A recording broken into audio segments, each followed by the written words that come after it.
साथियों नमस्कार। प्रभु कृपा से आप सभी स्वस्थ होंगे। आज हिंदी साहित्य के सुप्रसिद्ध राष्ट्र कवि मैथिली शरण गुप्त की कविता मनुष्यता पर विचार करेंगे और सीबीएसई बोर्ड ने इसे कक्षा 10वीं के हिंदी पाठ्यक्रम के कोर्स बी में लगाया है। तो आइए शुरू करते हैं इस कविता को। मनुष्यता। मनुष्यता ये एक भाववाचक संज्ञा है, मनुष्य होने का भाव।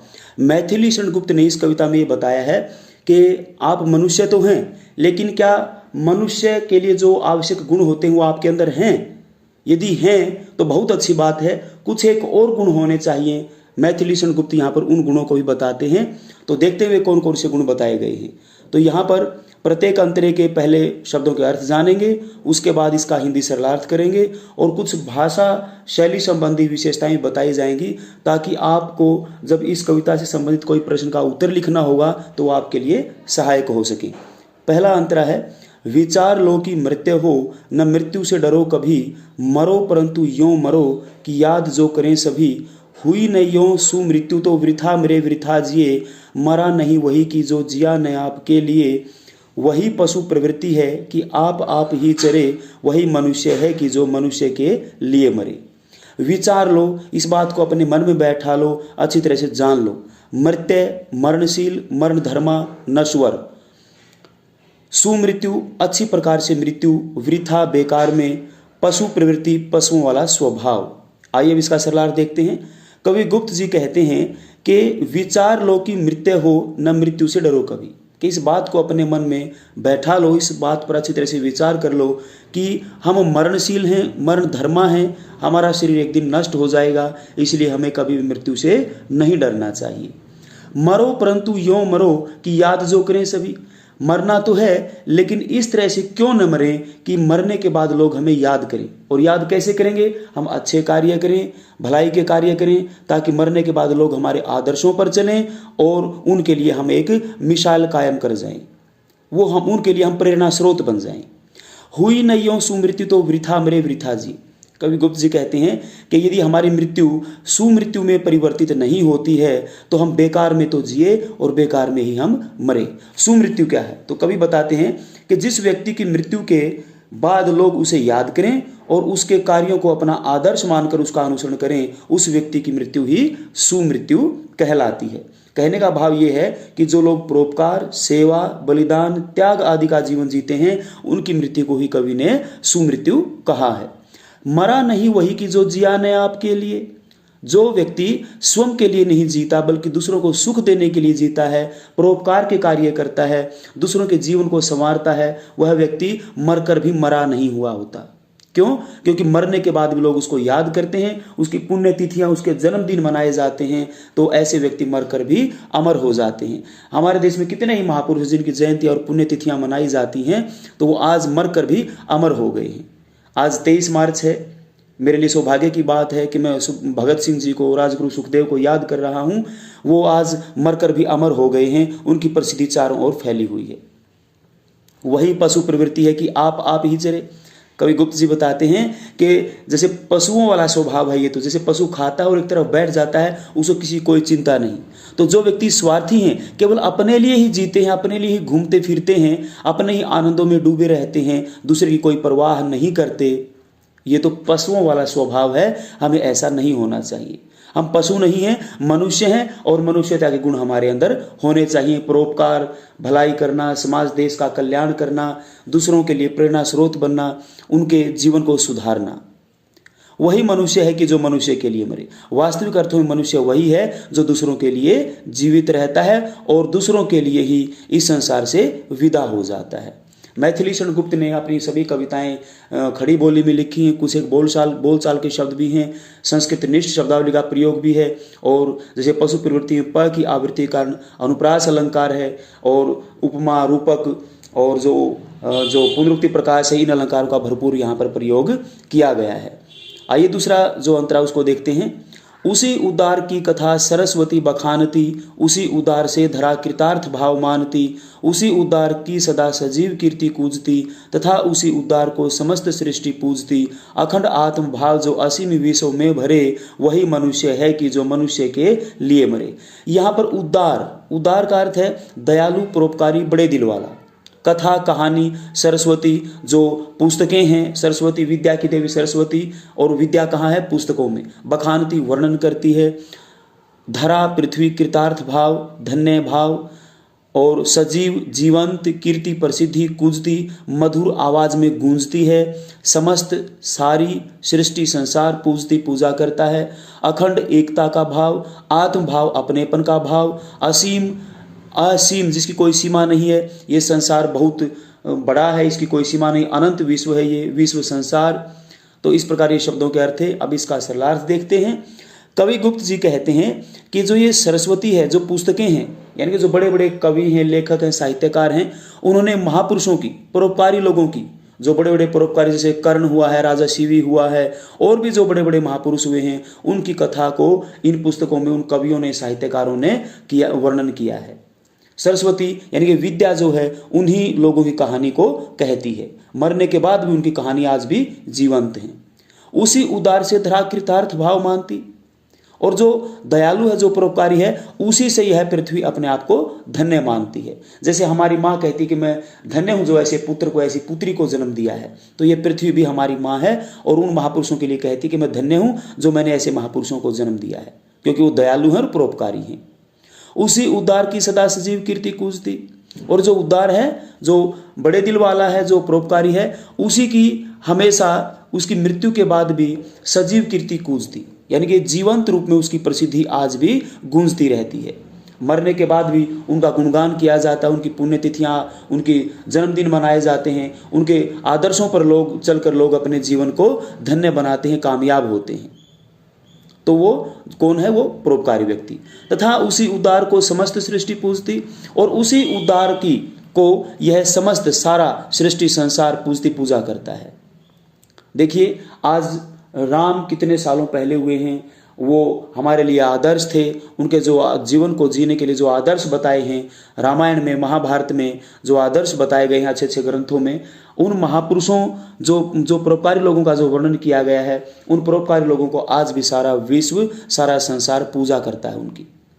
देखिए, समस्त सृष्टि, स की आवृत्ति कारण यहाँ पर अनुप्रास अलंकार है। सदा सजीव कीर्ति कूजती में भी स और क की आवृत्ति के कारण अनुप्रास अलंकार है।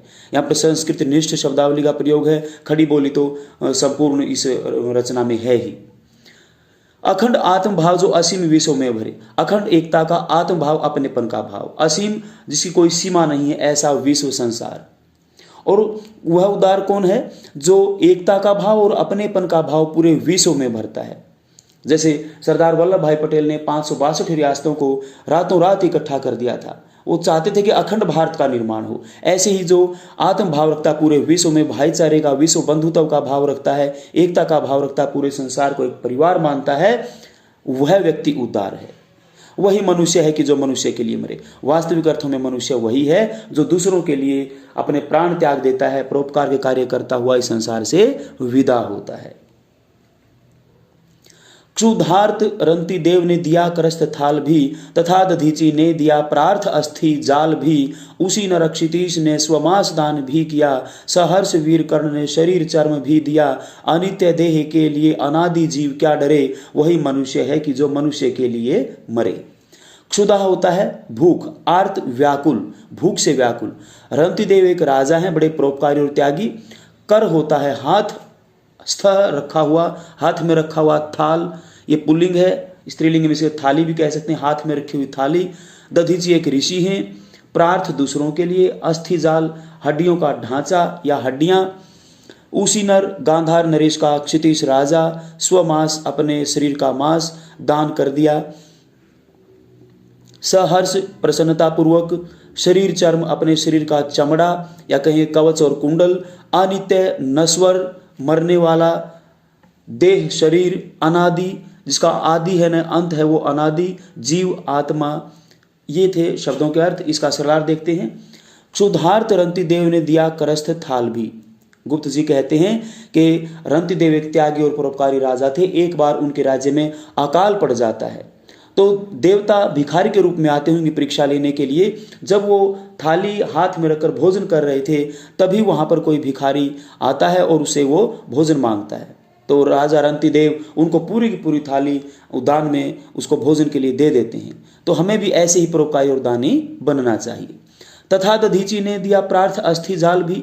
जब वो राक्षस देवताओं को तंग कर रहे थे तो सभी देवता मिलकर ब्रह्मा के पास जाकर कहते हैं कि त्राहि माम हमारी रक्षा करो। तब ब्रह्मा जी कहते हैं कि मृत्युलोक में एक ऋषि दधीचि तप कर रहे हैं, यदि वो अपनी हड्डियां दान में दें तो उनसे एक वज्र बनेगा, उस वज्र से इन राक्षसों का संहार हो सकता है। तब वो सारे के सारे देवता दधीचि ऋषि के पास आते हैं और कहते हैं कि ऐसे ऐसे बात है। सब वो दधीचि ऋषि समाज कल्याण के लिए, पूरे विश्व के कल्याण के लिए अपनी हड्डियों का ढांचा, अपनी हड्डियां दान में दे देते हैं। उसी न रक्षित इसने स्वमांस दान भी किया। और उसी नर गांधार देश के राजा शिवी जब बैठे थे तो उनकी गोद में आकर एक कबूतर गिरता है, तो बाज उनके पीछे था। तो बाज जब वो कहते हैं कि ये मेरी शरण में है, मैं इसको खाने नहीं दूंगा, तब बाज कहता है कि मुझे इसके बदले में आप किसी भी व्यक्ति का मांस दे दीजिए, क्योंकि मैं तो मांस खाता हूं। तब राजा शिवी अपने शरीर का मांस काटकर उनको दान में देते हैं। जब वो अपना लगभग शरीर काट चुके होते हैं तो कबूतर का पलड़ा तब भी भारी रहता है। तब वहां देवता प्रकट होकर कहते हैं कि आप बड़े परोपकारी हैं, त्यागी हैं। तो ऐसे ही हमें भी बनना चाहिए, परोपकारी त्यागी बनना चाहिए। सहर्ष वीर कर्ण ने शरीर चर्म भी दिया। और वीर कर्ण ने इंद्र जो ब्राह्मण के रूप में उनसे दान मांगने आए थे तो प्रसन्नता पूर्वक अपने शरीर का कवच और कुंडल दे देते हैं। बताते हैं कर्ण कवच और कुंडल लेकर पैदा हुए थे, उनको कोई मार नहीं सकता था। तब इंद्र अर्जुन को विजय प्राप्त कराने के लिए ब्राह्मण के रूप में आते हैं और कर्ण से वो कवच कुंडल मांग लेते हैं। और कर्ण जब उस कवच को यानी कि उस अपने शरीर के चमड़े को जब उतारते हैं तो खून से लथपथ हो जाते हैं, लेकिन दान में उसे दे देते हैं। आज भी कोई व्यक्ति दान देता है तो उसको दानी कर्ण कहा जाता है। तो ऐसे हमें भी दानी कर्ण जैसा बनना चाहिए। अनित्य देह के लिए अनादि जीव क्या डरे। तब गुप्त जी कहते हैं कि भले ही हमारी मृत्यु हो जाए, हमें परोपकारी कार्य नहीं छोड़ने चाहिए। इस नश्वर शरीर के लिए, इस आदि न आदि अनादि जिसका अंत है न आदि है, ऐसी आत्मा को डरना नहीं चाहिए। ये आत्मा अजर अमर अविनाशी है। जैसे गीता में श्लोक भी आया है, नैनम छिंदन्ति शस्त्राणि नैनम दहति पावकः न चैनम कलेदयन्त्यापो न शोषयति मारुतः। कि जो आत्मा है वो अजर है, अमर है, इसको पानी गिला नहीं करता, शस्त्र काट नहीं सकते और वायु सुखा नहीं सकती। तो इस आत्मा को उस नश्वर शरीर के लिए मोह नहीं रखना चाहिए, दूसरों के परोपकार के लिए शरीर को छोड़ देना चाहिए। वही मनुष्य है कि जो मनुष्य के लिए मरे। वास्तविक अर्थों में मनुष्य वही है जो दूसरों के कल्याण के लिए अपने जीवन को बलिदान कर देता है। संस्कृत निष्ठ शब्दावली है, खड़ी बोली का प्रयोग है। और यहाँ पर जो भाव है वो बिल्कुल परोपकार का, बलिदान का भाव है। तो यहाँ पर प्रेरणा दी है इस अंतरे के माध्यम से कि हमें भी रंतिदेव, दधीचि और गांधार नरेश के राजा शिवी, कर्ण जैसा त्यागी, दानी, बलिदानी होना चाहिए। इसका साथियों यहाँ पर मैंने केवल 4 ही अंतरे इसके लिए हैं। कविता बड़ी है, 4 अंतरों को दूसरे पार्ट में करेंगे। आपको यदि इसकी व्याख्या, इसके जो मैं इसका जो व्याख्या कर रहा हूँ आपको पसंद आ रही है, लाभान्वित हो रहे हैं, तो आपसे निवेदन है लाइक करें, शेयर करें, सब्सक्राइब करें। और जो मैं कर रहा हूँ जो प्रयास, तभी मेरा प्रयास सफल होगा। आइए देखते हैं आगे। सहानुभूति चाहिए महाविभूति है यही, वशीकृता सदैव है बनी हुई स्वमही। विरुद्धवाद बुद्ध का दया प्रवाह में बहा, विनित लोग वर्ग क्या ने सामने झुका रहा। आहा वही उदार है परोपकार जो करे, वही मनुष्य है कि जो मनुष्य के लिए मरे। सहानुभूति, दयालुता का भाव, किसी के प्रति सहानुभूति, हमदर्दी रखना। महाविभूति, बहुत बड़ी संपत्ति। गुप्त जी कहते हैं कि यदि हम दूसरों के प्रति सहानुभूति रखते हैं, दयालुता का भाव रखते हैं, तो इससे बड़ी और कोई पूंजी हमारी, कोई संपत्ति है नहीं। जो भौतिक जो धन है वो बड़ी पूंजी नहीं है। बड़ी पूंजी क्या है? दूसरों के प्रति दया का भाव।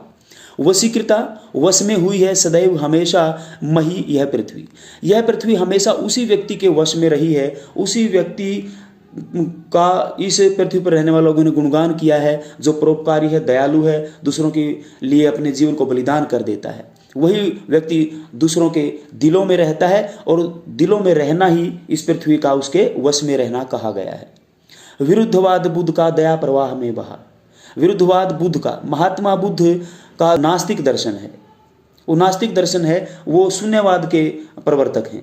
वो कहते हैं कि भगवान नहीं है, वो ईश्वर की सत्ता को नहीं मानते, तो लोग उनके खिलाफ हो गए। विरोध में हो गए। लेकिन जब महात्मा बुद्ध ने अपनी दया और करुणा दिखाई, वो जब समर्पित हो गए समाज के लिए, तो वो जो विरुद्ध था, जो विरोध था, वो दया के प्रवाह में बह गया। और विनीत लोक वर्ग क्या ने सामने झुका रहा, विनीत विनम्र होकर लोक वर्ग, लोगों का समूह उनके सामने झुक गया। यानी कि जो उनके विरोधी थे वही उनके अनुयायी हो गए, फॉलोअर हो गए। तो इतनी दया और करुणा उन्होंने दिखाई, इतना समर्पण भाव दिखाया कि जो लोग खिलाफ थे वही उनके अनुकूल हो गए और उनके वो सेवक भक्त बन गए। हाँ, वही उदार है परोपकार जो करे। यहाँ गुप्त जी बार बार एक ही बात कहते हैं कि जो परोपकारी है, अर्थात जो दयालु है, समाज देश विश्व के लिए जो अच्छे कार्य करता है, मरने के बाद उसके आदर्शों पर लोग चलें, दूसरों के जीवन को जो संवारता है, वही व्यक्ति परोपकारी है। वही मनुष्य है कि जो मनुष्य के लिए मरे। वास्तविक अर्थों में वही व्यक्ति मनुष्य है जो दूसरों के लिए अपने प्राण त्यागता है, जीवित रहते हुए दूसरों के कल्याण के लिए, भले ही खुद कितना कष्ट सहे, दूसरों को सुख प्रदान करता है, मरने के बाद लोगों के दिलों में बसता है, वही व्यक्ति वास्तव में मनुष्य है। तो यहाँ पर मनुष्यता के कुछ गुण बताए हैं, उनका हमें अनुसरण करना चाहिए। साथियों, यहाँ पर जो कुछ एक प्रश्न आए हैं इस कविता से संबंधित, किसी प्रश्न का उत्तर अलग से याद करने की आवश्यकता नहीं है, यदि इस सरलार्थ को आप ढंग से समझ लेते हैं तो। साथियों, वीडियो कैसी लगी लाइक शेयर करें, कमेंट करें। आपका इस वीडियो को देखने के लिए बहुत बहुत धन्यवाद।